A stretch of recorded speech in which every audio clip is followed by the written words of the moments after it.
टुनटुनी चिड़िया और बंटी कबूतर में पुरानी दोस्ती थी। वे एक दूसरे के पड़ोसी भी थे और दाना लेने भी एक साथ ही जाते थे। बंटी मेरे दोस्त, आज कहाँ जाना है दाना लेने? आज इन पहाड़ों के दूसरी तरफ जाते हैं। सुना है कि वहाँ एक खेत में दाना है। वहाँ कोई खतरा तो नहीं होगा ना बंटी? टुनटुनी दोस्त, हम पक्षियों में तो खतरा ही खतरा होता है। हम ध्यान रखेंगे और जल्द ही दाना लेकर वहाँ से वापस लौट आएंगे। कबूतर और टुनटुनी चिड़िया पहाड़ी के दूसरी ओर उस खेत में पहुँच जाते हैं। टुनटुनी चिड़िया तो दाना ढूंढ लेती है। बंटी मेरे दोस्त, जल्दी करो, मुझे ये जगह ठीक नहीं लग रही है। एक दाना, बस एक ही दाना मैं और ढूंढ लूं।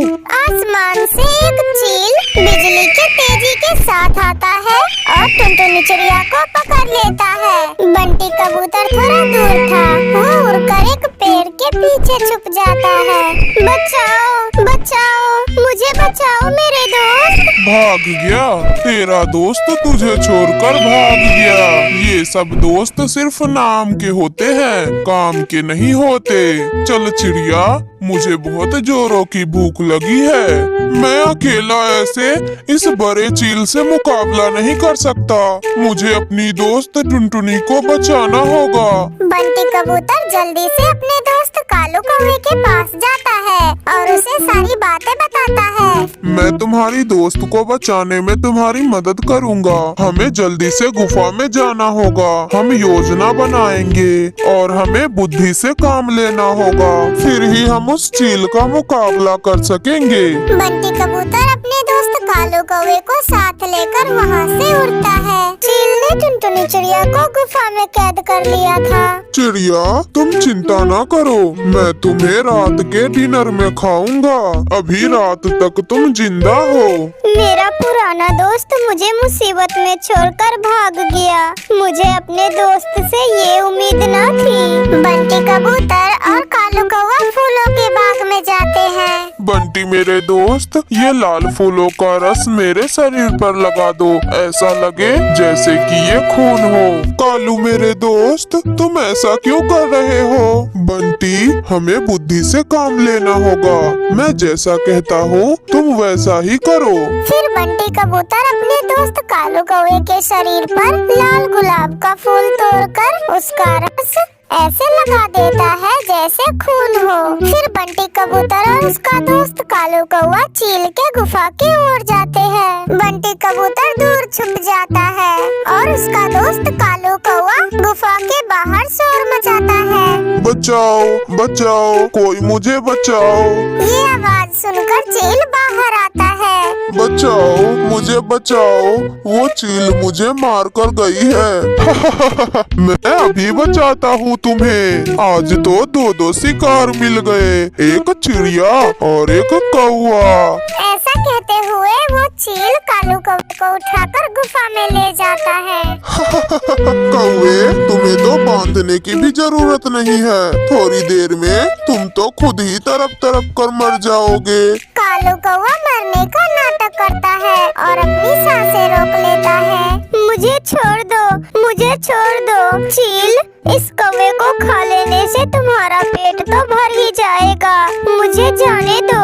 तभी बाहर से किसी चीज के गिरने की आवाज आती है। वो चील गुफा के बाहर आता है। बंटी कबूतर गुफा के ऊपर बैठा हुआ था। उसने तो वो पत्थर जानबूझकर गिराया था ताकि चील बाहर आ सके। कालू कौवा जल्दी से टुनटुनी चिड़िया को रस्सियों से आजाद करता है। कौन था यहाँ पे? कोई तो नहीं है। जैसे ही वो चील वापस होने लगता है कि बंटी कबूतर ऊपर से एक पत्थर उठाकर उसके सिर पे मारता है। वो चील वहीं पे गिर जाता है। दोस्तों, जल्दी से बाहर आओ, ये चील गिर गया है। टुनटुनी चिड़िया और बंटी कबूतर का दोस्त कालू कौवा गुफा से बाहर आते हैं और वे सभी पत्थर उठा कर उस चील को मारने लगते हैं और वो चील वहीं मर जाता है। हम बुद्धि से काम ले तो कुछ भी कर सकते हैं। बंटी मेरे दोस्त, तुम्हारा बहुत बहुत बहुत धन्यवाद। मैं तो समझी थी कि तुम मुझे छोड़कर ही भाग गए हो। टुनटुनी, कोई दोस्त अपनी दोस्त को मुसीबत में छोड़कर कैसे भाग सकता है? जैसे ये मेरा दोस्त कालू कौआ। शुक्रिया मेरे दोस्त, मेरी दोस्त की मदद करने के लिए। तुम्हारा बहुत बहुत शुक्रिया। फिर वे सभी दोस्त खुशी खुशी अपने जंगल वापस लौट जाते हैं।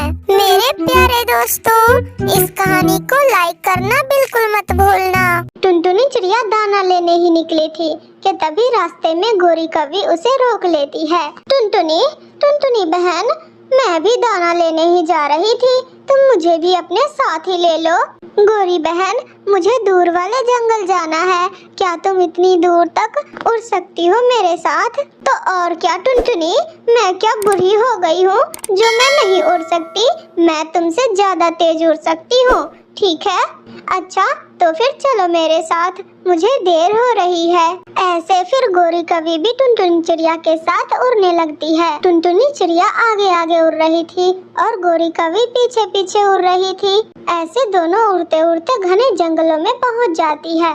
उस जंगल में एक सब्जियों का खेत देखकर गोरी कवि रुक जाती है। चिड़िया चिड़िया रुको, देखो वहाँ सब्जियाँ लगी हुई है उस खेत में। टुनटुनी चिड़िया भी एक पेड़ पर रुक जाती है। गोरी, उस खेत में से हम सब्जियाँ नहीं खा सकते, क्योंकि इस जंगल का जो उल्लू है वो खेत उसी का है। वो उल्लू इस जंगल का रखवाली करता है, हम इस खेती से सब्जियाँ नहीं ले सकते। अरे टुनटुनी, वो उल्लू कौन सा बैठा यहाँ हमें देख रहा है? बस 2 मिनट तो लगेंगे, मैं अभी उस खेत से कद्दू और टमाटर चुरा कर लाती हूँ और फिर उसके बाद हम लोग सब्जियाँ लेकर अपने जंगल लौट जाएंगे। ना गोरी ना, मैं तुम्हारे साथ नहीं रहूंगी। मैं ना तो चोरी करूंगी और ना ही चोरी में तुम्हारा साथ दूंगी गोरी। मगर मैं तो खाऊंगी, मैं तो सब्जियाँ खाऊंगी। फिर गोरी कवि टुनटुनी चिड़िया का साथ छोड़कर उस खेत में लगे लाल लाल टमाटर मजे मजे से खाने लगती है। टुनटुनी चिड़िया वहाँ से आगे जाती है और उधर टुनटुनी चिड़िया को भी दाना मिल जाता है। इधर गोरी कवि जी भरकर टमाटर खाती है और कुछ सब्जियाँ तोड़कर अपने घर भी ले जाती है। कालू जी, मैंने एक खजाना ढूंढा है, भोजन का खजाना। अरे गोरी, ये काले काले बैंगन तुम कहाँ से लेकर आई हो? कालू जी, वहाँ काले काले बैंगन भी है और लाल लाल टमाटर भी, और वहाँ पर ढेर सारी अलग अलग तरह की सब्जियाँ भी है। मैं टुनटुनी चिड़िया के साथ जंगल में दाना ढूंढने जा रही थी कि तभी मुझे रास्ते में वो खेत मिल गया और मैं वहीं से ये सारी सब्जियाँ चोरी करके ले आई। कालू जी फिर तो मजा ही आ जाएगा, हम हर रोज उसी खेत से सब्जियाँ चुरा चुरा कर खाएंगे। टुनटुनी चिड़िया दाना लेकर अपने घर जा रही थी कि तभी उस जंगल का उल्लू अपने खेत पर बैठा अपने खेत को देख रहा था। वो टुनटुनी चिड़िया को जाते हुए वहाँ से देखता है तो वो टुनटुनी चिड़िया को आवाज देता है। टुनटुनी बहन, जरा मेरी बात सुनो, यहाँ आओ। जी उल्लू भाई, कहिए क्या बात है? टुनटुनी, किसी ने मेरे लाल लाल टमाटर और काले काले बैंगन चुराए हैं, क्या तुमने उसे देखा है? मैं तो इसी खेत से सब्जियाँ खाऊंगी। टुनटुनी चिड़िया को सारी बात पता थी, मगर वो उल्लू को कुछ नहीं बताती। नहीं उल्लू भाई, मुझे इस बारे में कुछ भी पता नहीं है, मैं तो खुद दूसरे जंगल से दाना ढूंढ कर आ रही हूँ अभी। अच्छा, तो फिर ठीक है, मैं पकड़ लूंगा, मैं उस चोर को खुद ही पकड़ लूंगा। टुनटुनी चिड़िया दाना लेकर अपने घर आती है और अपने बच्चों को दाना खिलाती है। बच्चों, आप लोग दाना खाकर सो जाए, मैं कालू कौवे के घर से जाकर आ रही हूँ, ठीक है? फिर टुनटुनी चिड़िया कालू कौवे के घर की तरफ जाती है। वो वहाँ जाकर देखती है तो कालू कौवा मजे मजे से लाल लाल टमाटर खा रहा था। कालू भाई, आप ये जो मजे मजे से टमाटर खा रहे हैं ना, ये आपकी पत्नी गोरी कवि चोरी करके लाई है। अरे चिड़िया, चोरी करके लाई है तो क्या हुआ? कुछ भी हो, ये टमाटर था तो बड़ा मजेदार। गोरी कवि भी वहाँ आ जाती है। गोरी, तुम जिस खेत से सब्जियाँ चोरी करके लाई हो ना, उस खेत का मालिक उल्लू को सब पता लग गया है। तुम दोबारा उस खेत की ओर ना जाना, वरना तुम पकड़ी जाओगी। आज उसे पता लग गया है कि उसके खेत से सब्जियाँ चोरी हुई है। अरे तो तेरे पेट में क्यों दर्द हो रहा है? मैं तो जाऊंगी, मैं उसी खेत से सब्जियाँ चोरी करूंगी। तू कौन होती है मुझे रोकने वाली? तो फिर ठीक है, जाना और चोरी करना, फिर उल्लू तुम्हारे पूंछ पर डंडे मारेंगे ना, फिर देखना तुम, काली कौवी कहीं की।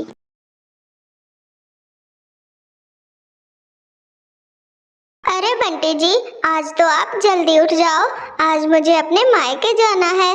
अरे टुनटुनी, क्यों जाना है तुम्हें अभी अपने मायके? अरे बंटी जी, आप भी भूल गए ना, हमें वहाँ जाकर मेरी बहन लाडो के लिए लड़का देखने जाना है। अरे हाँ टुनटुनी, और तुम भी मुझे अभी याद दिला रही हो। अगर तुमने रात में ही मुझे याद दिला दिया होता तो अभी तक तो मैं तैयार हो गया होता। अच्छा जी, वो क्यों भला? अरे भाई, मैं भी घर का बड़ा दामाद हूँ, मेरी भी कोई जिम्मेदारी बनती है या नहीं? हाँ वो भी सही है। अब चलो जल्दी से तैयार हो जाओ आप, फिर चलते हैं। फिर बंटी कबूतर टुनटुनी चिड़िया को लेकर उसके मायके आता है और फिर वहाँ पर उसका बहुत स्वागत होता है। देखो बंटी बेटे, अब सब कुछ तुम्हें ही संभालना है, घर के बड़े बेटे जो हो तुम। हाँ हाँ बाबूजी, आप बिल्कुल भी चिंता मत कीजिए, मैं सब कुछ बहुत अच्छे से संभाल लूंगा। लाडो की शादी की सारी जिम्मेदारियां मेरी, आप तो बस बजट पास कीजिए। अरे हाँ हाँ भाई, संभाल लेना। अब चलो लड़का तो देख ले। फिर सभी लोग शाम तक दो पक्षियों को लाडो के लिए देखकर चले आते हैं। तो बताइए दामाद जी, आपको दोनों लड़कों में से कोई पसंद आया कि नहीं? हाँ बाबूजी, लड़के तो दोनों ही अच्छे थे, मगर मुझे दूसरा वाला कुछ ज्यादा ही पसंद आया। वो अपनी लाडो का अच्छे से ध्यान रखेगा बाबूजी। अरे सिर्फ ख्याल रखने से ही क्या होगा, अच्छा खासा कमाता भी तो हो। अब मैंने अपनी एक बिटिया की शादी प्राइवेट वाले से करवा दी तो दूसरी वाली तो सरकारी वाले के पास ही जाना चाहिए ना। अरे क्या मतलब बाबूजी, क्या प्राइवेट वाला कमाता नहीं है क्या? अरे नहीं नहीं दामाद जी, आप तो बुरा ही मान गए, मेरा कहने का वो मतलब नहीं था। मैं तो ये कह रहा था कि मेरी लाडो बिटिया को सरकारी नौकरी वाले ही लड़के पसंद आएंगे। अच्छा, तो फिर तो ये दोनों ही रिजेक्ट कर दीजिए। हाँ, अब इसमें सोचना ही क्या, कैंसिल ही है। और फिर दोबारा से कोई लड़का देखने जाएंगे तो फिर आप लोगों को बुला लेंगे। ठीक है तो बाबूजी, हम लोग चलते हैं। फिर बंटी कबूतर अपनी पत्नी टुनटुनी चिड़िया को लेकर घर आ गया, मगर अभी तक उसका मुंह बना हुआ ही था। अरे बंटी जी, क्या आप भी पापा के बातों को अभी तक लेकर अपने मन में जमाए बैठे हो?